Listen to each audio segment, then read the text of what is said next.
Hello. Hello, Elias. Elias is Vice President of Energy Systems in Westinghouse Electric Company. Hello, Mr. Dak. Can you hear us? Yes. You're on mute. I think, yes, I think he's mute. Can you hear me? Yes, now it's perfect. Okay. Hi everyone. Yes, hello. And this is Mr. Azis Dak, as you can see him on the camera. He's a director of Westinghouse Electric Sweden and the head of fuel business there as well. I guess we can start with Mr. Gedeon, and he can tell us more about the resolution that was adopted by the Bulgarian Parliament for building a new plant in Kozloduy. Yes, what? Well, thank you. And well, first of all, I'd like to thank the Bulgarian government and the parliament for passing this resolution and selecting a proven and reliable technology at Kozloduy. This decision not only would help Bulgaria meet its decarbonization target, but also would strengthen its energy security and national security. And Westinghouse is very pleased to be part of that. The AP1000 is the most advanced reactor on the market. We have 4 units in commercial operation in China that are setting industry records with respect to performance, availability greater than 92%. As a matter of fact, the Chinese government has recently ordered 6 more units and released them for construction. We do also have 2 units in the United States that are going through the final commissioning phase, and those also would go into operation this year. So the next unit, the next AP1000 unit will be in Europe, and more specifically at Kozloduy site, will be series number 13. So this is a very proven design. The design is standardized, it is modularized, which will facilitate the procurement of components, be it in Bulgaria or the surrounding region. It is the only reactor that has passive safety system, which means if you lose all power to the station, the reactor will shut itself safely and automatically without any operator intervention. The AP1000 has a very small footprint, and it works very closely with renewable generation because it does follow load and the fluctuations in the grid at a rate about 1 megawatt a second, that's 60 megawatt a minute. And many clients throughout Europe are looking to see how they could combine the nuclear energy and renewable energy together in the grid, and that is the AP1000 gives them that response. So now more specifically on Kozloduy, as far as the next steps, we are looking forward to start the FEED discussion, which is front-end engineering and design, in order to give BEH and Kozloduy team an overall picture and detail on how the technology fits at Kozloduy site relative to what can we use on the site with respect to the infrastructure, the technology, but more importantly, that gives us the opportunity to meet with many of the Bulgarian suppliers for local manufacturing, because our goal is to maximize the local content, but not only for Kozloduy, but we want to use Bulgaria as a center to export for many opportunities throughout Europe. The FEED also will relay the steps with respect to the regulatory framework, the overall schedule, and the estimated cost for our portion. So we're looking forward to get going as quickly as possible on that section. Speaking about the regulatory framework, we have to mention the deadline for the ecological impact assessment that is already done in Kozloduy, and the deadline is end of this year, 2023.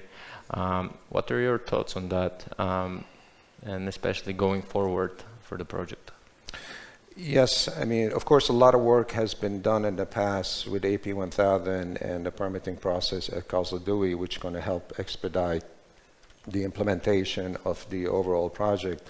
Our role now is to work with the Kozloduy team, VVER, and the regulator to give them any and all information that they need in order to bring out this licensing approval as quickly as possible. I'd just like to mention that this reactor has been licensed in the United States, in Canada, in the UK, and China, and we're working with many regulators throughout Europe to get it also licensed for all the other opportunities. Okay. Speaking about new nuclear projects, we have to mention the cost, which is a very important topic, not only in Bulgaria, but everywhere.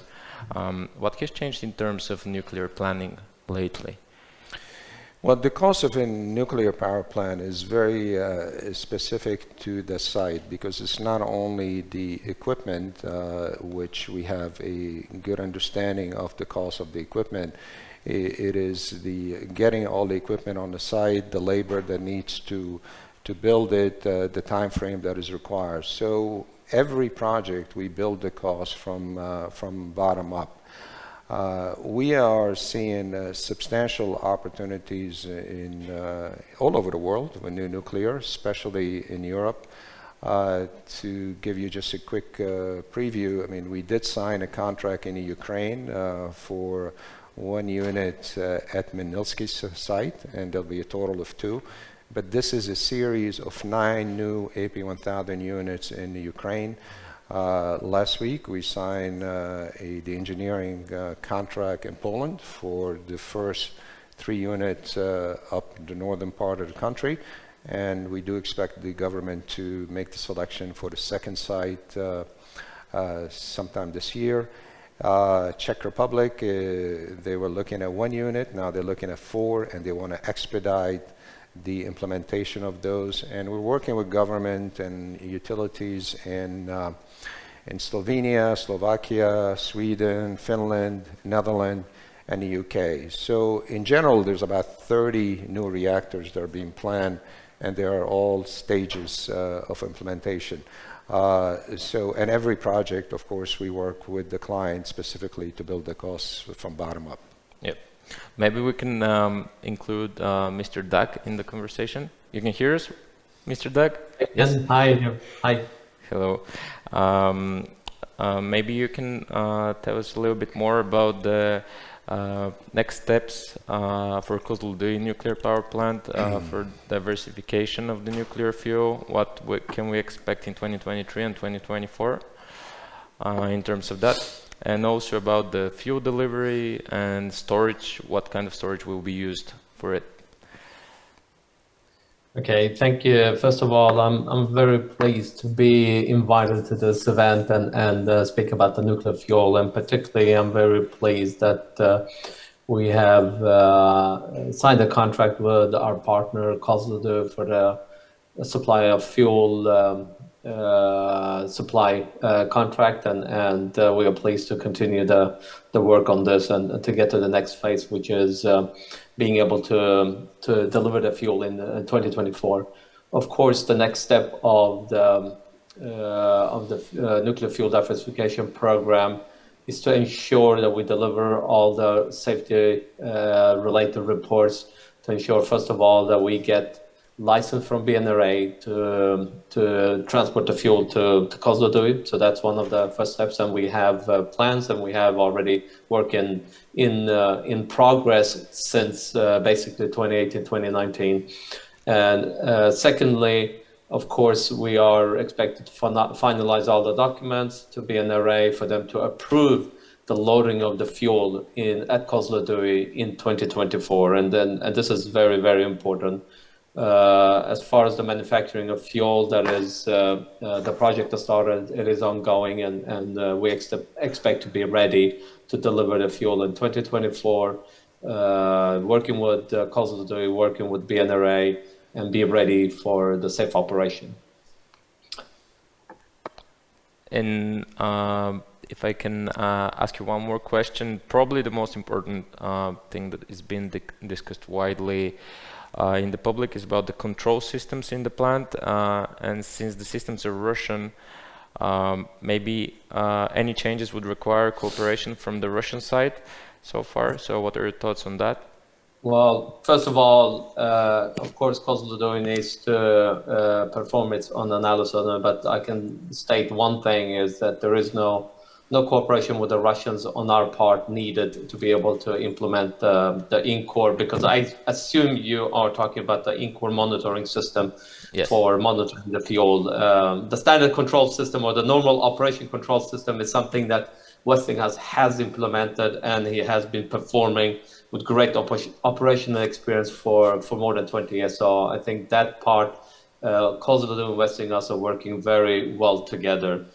We do have a solution for Kozloduy to be able to install our standard, basically, in-core monitoring system. We call it the Beacon system, which is also part of the fuel supply contract that was negotiated by the Kozloduy to be included in the contract.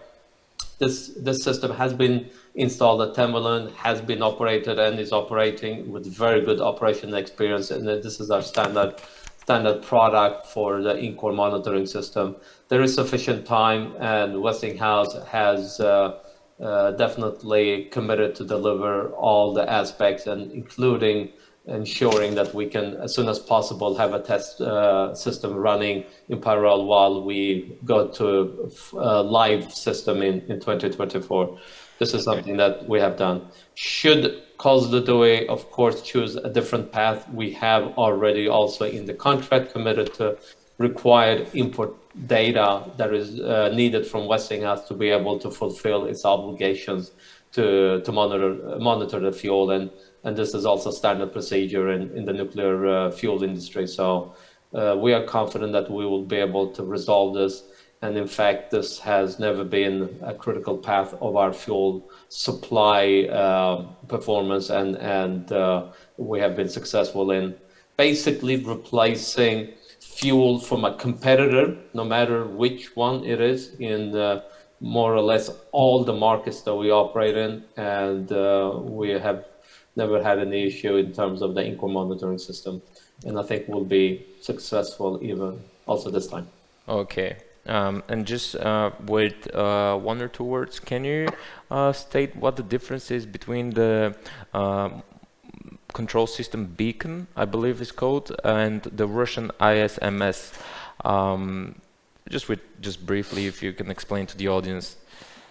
I'm not sure I have the full information about the in-core monitoring system of the Russians, but in principle, what the system does is to monitor the fuel, the power of the fuel, the reactivity of the fuel, and to ensure that the fuel is safely operating in the plant and getting the information to be able to monitor and operate the plant. So basically, the system are with the same objectives. There are different technologies, of course, but in principle, is to monitor the fuel in the core during operation. Okay.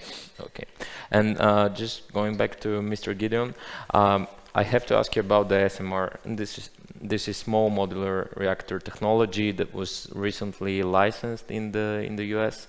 What are your thoughts on that, and how far are we from implementing those projects in real life? Yeah. Well, Westinghouse energy system portfolio includes the very large reactor, the AP1000. We do have an SMR that's a 300 megawatt. We also have a micro reactor. It's a 5 megawatt. It's actually called a 5 megawatt battery, and I'll explain that in a second. And we also have energy storage that is not lithium ion based, but we store heat into concrete, and it works the same principle as pump hydro, but instead of pumping water, we pump heat, and we are working with BEH on a couple potential projects here. Our microreactor, the battery is 100% assembled in a shop, fueled in a shop, and is shipped on a truck to facilities. We're seeing a lot of excitement from many clients for remote regions, that or be it universities, data center. As a matter of fact, we're also having discussion with NASA to put one of the microreactor on the moon and potentially another one on Mars. So we're very excited about it. The SMR, we do have a design. We believe the SMR will play a role in the market. We don't believe that they will be commercial this decade, but they will be commercial next decade. They need to go through an installation, startup, and full licensing in various countries. But they will play a niche in various markets, be it with utilities, be it with some industries. The current market, what we see in Europe, as I mentioned, they are looking for gigawatts, not megawatts, and that's where the large reactors are being considered. But we're also very keen and looking forward to propose, and we are proposing our SMR for many industries, and look forward for this technology as well to take place in various markets. Okay, thank you very much, and I wish you a lot of luck with the project on the moon.